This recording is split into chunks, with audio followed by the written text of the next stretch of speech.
Many people make a mistake when making the beracha. They don't realize when you're supposed to make the beracha on the tefillin. So the halakha says as follows. We all know the famous halakha that a person is mevarech over la'asiyatan. Prior to doing the mitzvah, a person makes the beracha. Again, by most mitzvot, that's the way it is. There are a few exceptions, but in general, most mitzvot, prior to the asiyah, prior to actually doing the mitzvah, that's when a person makes the mitzvah. That's when the person makes the beracha.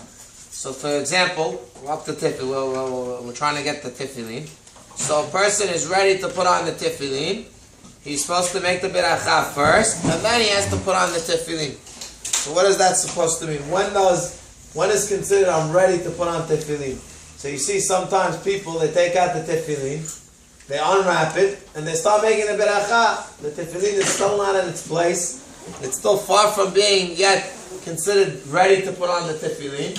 And the guy's already starting the beracha. Baruch atah Hashem. He's putting on, he's getting the tefillin, into his, on his arm still. So the halakha says that you shouldn't do that. Person has to be mamash over la'asiyatan. So therefore, a person should take out the tefillin, put it on his arm, hold the strap ready to tighten. Pretty much you tightened a little bit, but it's not fully tightened yet, enough to be considered that you tightened the tefillin. And then a person is supposed to say the beracha. In order that, again, there's no hefsek between the beracha and the asiyah. It's immediate. As soon as you finish the beracha, lehaniach tefillin, and then right away a person tightens the tefillin, and then he continues putting on the 7 straps.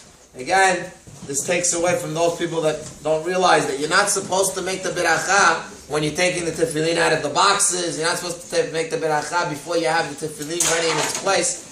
In order not to have any kind of hefsek, any kind of waiting period between the beracha and the tefillin. Also, in regards to the beracha, just a person should be careful with the word lehaniah.